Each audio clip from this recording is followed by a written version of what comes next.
Тази вечер сме с господин Ангел Петров, героят на Марица, и ще му зададем един много интересен въпрос.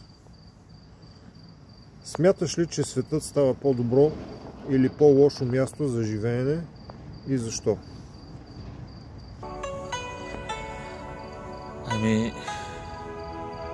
Преди всичко, света е много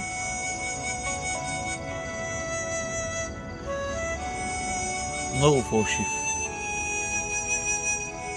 Вече не ни остана нещо истинско, освен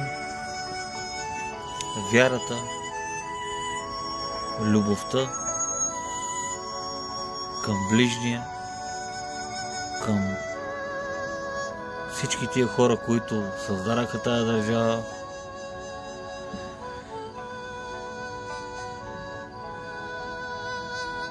Никаква чест, никакво уважение. Както знаете, голяма част от старите българи са в селата, унижавани, мачкани, нямат достъп до медицина, нямат вода.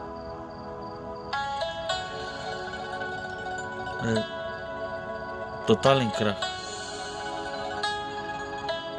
И ако всички вие, истински българи, се замислите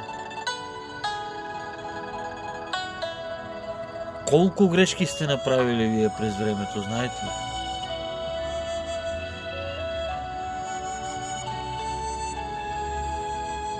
Гласували сте винаги единствено само за престъпници и никога за истински хора. Никога не сте гласували за истински хора. Защо? Защото истината вече за вас е чужда.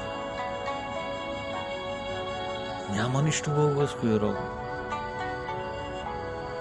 Защо така се случи, бе, хора? Парите ли са вашия живот? Те ли ви откраднаха сърцата и душите? Защо подявалите? Защо обрекахте всичко? Ините избягаха в чужбина, оставиха дядовци, баби да умират тук като кучета. Обвиняват лекарите. Защо обвинявате лекарите? Хората звънат по телефоните и търсят деца, роднини и всякакви други да дойдат от чужбина, да си погребат дядите, бабовците, тия хора, където са се грижили за тях. И какво се случва? Нищо не се случва. Случва се следното. Всеки се устроил на някъде. И тия хора остават тук в тази държава. Не мили, не драги.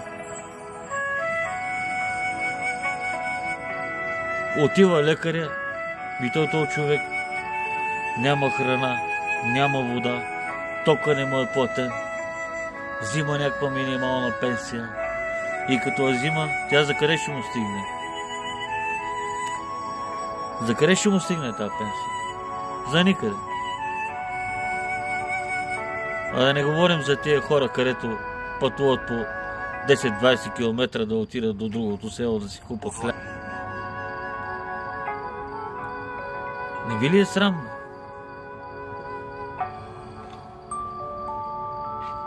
Кажете ми, не ви ли е срамно?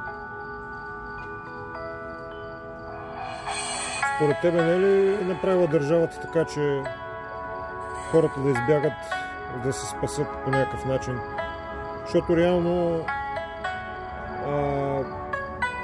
държавата по този начин, като не им дава да правят бизнес, като ги ограничава по всякакъв възможен начин, им казва или влез в затвора, или стой без пари, и те избират пътя към чужбина. Какво мислиш? Ами мисля, че проблема е в българския народ. Проблема не е в политиците. Българският народ даде тяхната власт.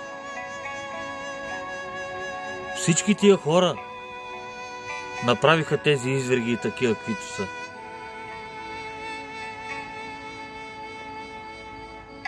Значи, ако имаше народ, щеш да има и държава. Просто няма народ, затова няма държава.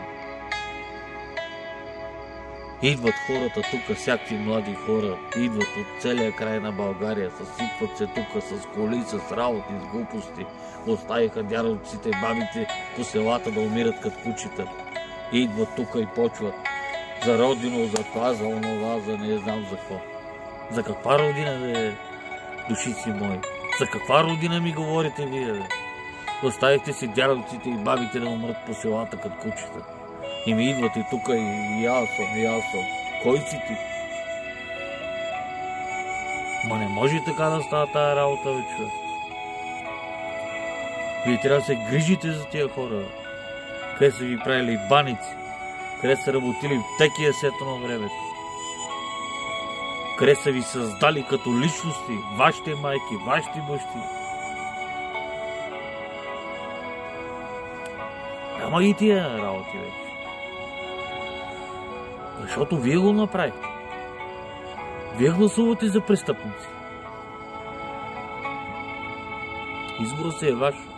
А някои дори не гласуват. Какво мислиш за това, че много голям процент от хората в България не гласуват за никой? Аз, например, 10 години не бях гласувал за никой. Наскоро започнах за първи път да гласувам. Да има смисъл от моя глас. Обаче, при положение, че има много купен вод, дали ще е достатъчно, ако всеки гласува, да пребори купения вод? Разбира се, винаги е достатъчно. И веднага ще ви кажа как. Нова структура. Изцяло нова. Хора, които са млади, кадърни и никога не са се занимавали с политика. Първо. Второ. Всеки един от тях, когато се фане в издънка, че отива и се среща с престъпни групи, че се среща с мафията, че се среща с това, и с Соня, и с Третия, и с Петия, и с Дерибейте, и с всякакви други. Просто най-строгото наказание, което може да получи. Тук нямаме нито смъртно наказание, дори за убийство наказанията са от порядъка на 10-12 години затвор.